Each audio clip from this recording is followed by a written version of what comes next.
Guys welcome to my YouTube channel NC classes. तो बच्चों, आज की इस वीडियो में हम पढ़ने वाले हैं अपनी फिजिकल ज्योग्राफी के बारे में, nature and scope of physical geography. तो चलिए शुरू करते हैं अपनी वीडियो। तो बच्चों, जैसे कि हमारी ज्योग्राफी की तीन ब्रांचेस है, फिजिकल ज्योग्राफी, ह्यूमन ज्योग्राफी और आपका बायो ज्योग्राफी। और ये वीडियो हमारे जो बीए फर्स्ट सेम के बच्चे हैं उनके लिए है। तो अभी आपको फर्स्ट सेमेस्टर में पढ़ना है फिजिकल ज्योग्राफी के बारे में। तो फिजिकल ज्योग्राफी की भी आपकी 4 ब्रांचेस हैं। वो कौन कौन सी है? जियोमॉर्फोलॉजी, ओशिनोग्राफी, क्लाइमेटोलॉजी और आपकी बायोज्योग्राफी। ठीक है, तो अब हम देखने वाले हैं कि जो हमारा ज्योग्राफी वर्ड है उसका क्या मतलब है। तो जो हमारी जियो है उसका मतलब होता है अर्थ और ग्राफ का मतलब होता है डिस्क्रिप्शन, मतलब कि अपनी पृथ्वी के स्ट्रक्चर के बारे में पढ़ना, उसके डिस्क्रिप्शन के बारे में पढ़ना ही क्या है, ज्योग्राफी का अर्थ है। तो ज्योग्राफी क्या है आपकी? Geography is the study of people, there activity, places and physical thing with in the earth. मतलब कि अपने भौतिक पर्यावरण का अध्ययन ही क्या है आपका ज्योग्राफी है, भूगोल है।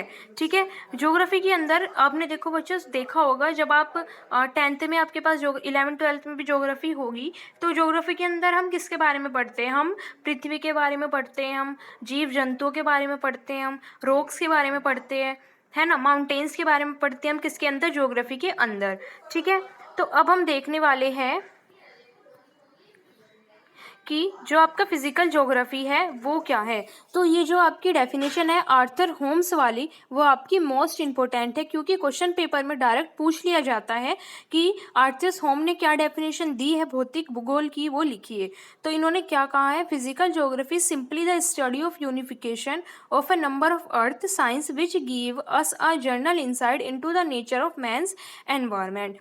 मतलब कि फिजिकल ज्योग्राफी क्या है? सिंपली स्टडी है किसके बारे में? जो भी हमारी पृथ्वी के अंदर है उसके बारे, मतलब उसके इनसाइड, उसके अंदर क्या क्या है उन सब के बारे में पढ़ना। तो physical geography is one of the 3 main branches of geography. जैसे कि मैंने आपको अभी ऊपर बताया कि हमारी जो ज्योग्राफी है उसकी 3 ब्रांचेस है, और जो हमारे फिजिकल ज्योग्राफी है वो मेन ब्रांच है इन तीनों में। Physical geography is a branch of natural science, ये नेचुरल साइंस की ब्रांच है जो which deals with the process of pattern in the nature. मतलब इसके अंदर हम किसके बारे में पढ़ेंगे? अब हमारा जो पैटर्न है नेचर में, नेचुरल एनवायरनमेंट में, जैसे कि हमारा एटमॉस्फेयर है, हाइड्रोस्फेयर है, आपका बायोस्फेयर है और आपका गैसोस्फेयर है।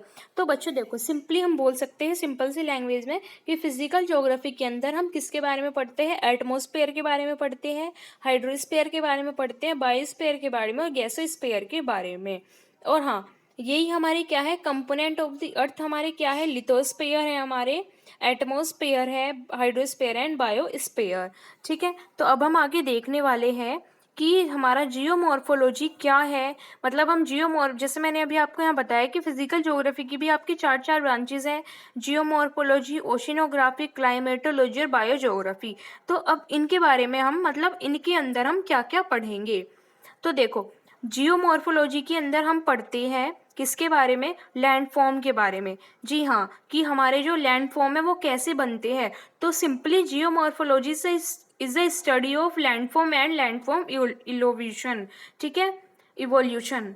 ठीक है, तो हम जियोमॉर्फोलॉजी के अंदर लैंडफॉर्म के बारे में पढ़ते हैं, उनकी उत्पत्ति कैसे है उनके बारे में पढ़ते हैं। ओशिनोग्राफी में हम पढ़ते हैं ओशियन और सी के बारे में।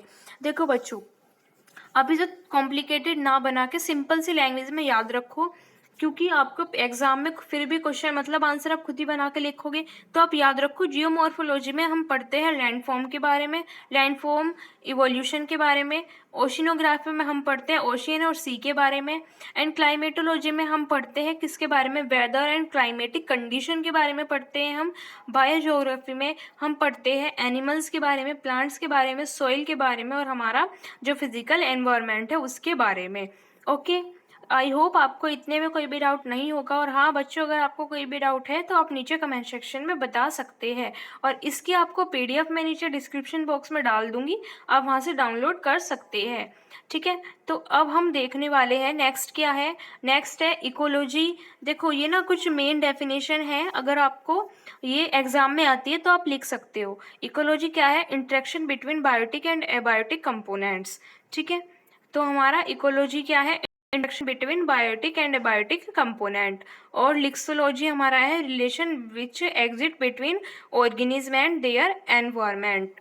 और आपका कैटाट्रोपिज्म है, ये देखो क्या है, ये है the concept of quick and sudden origin and evolution of all अल्वो eliminate and eliminate object in very short period of time. मतलब कि किसी भी चीज़ का जल्दी से बन जाना और उसका जल्दी से नष्ट हो जाना, ठीक है, छोटे से मतलब कम समय में। तो वही आपका क्या है, कैटा एस्ट्रोपिज्म है।